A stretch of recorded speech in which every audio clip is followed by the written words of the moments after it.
The morning sun beamed over the colorful horizon of Ponyville, ready to celebrate the return of their hero. All the residents were waiting outside of the train station, ready to give their royal protector a warm welcome. A mix of emotions were amongst the angsty crowd. Is she okay? How is she coping with the loss of her friends? Will she ever be the same again? All they could do was wait and see. "She's here!"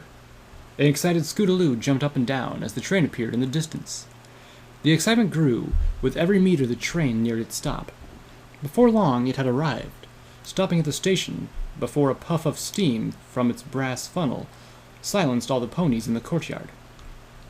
They waited, not sure what to do, not sure if Twilight was all right.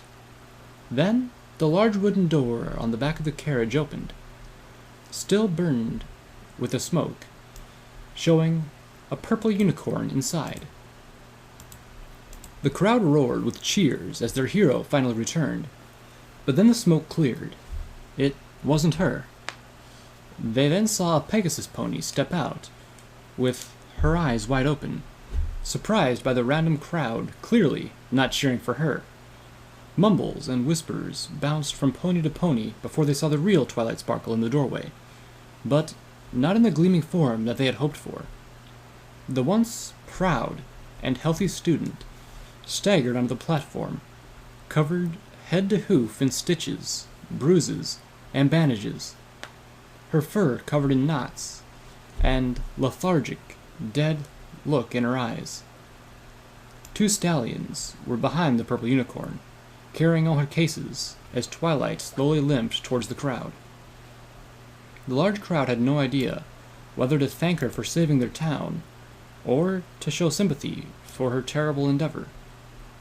They just watched.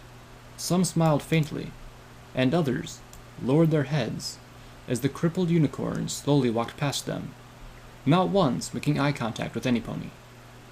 They could see the emotionless look in her eyes as she walked towards them, and her scorched cutie mark as she walked away. She then walked out of the silent crowd before she was closely followed by her faithful assistant, Spike, tears starting to form in the corners of his eyes. Twilight soon stood at the front door of her library before she used her magic to pull the key out of her saddlebag and used it to unlock the large red door. The whole crowd stood silent, not knowing what to do next. One by one, they all slowly separated.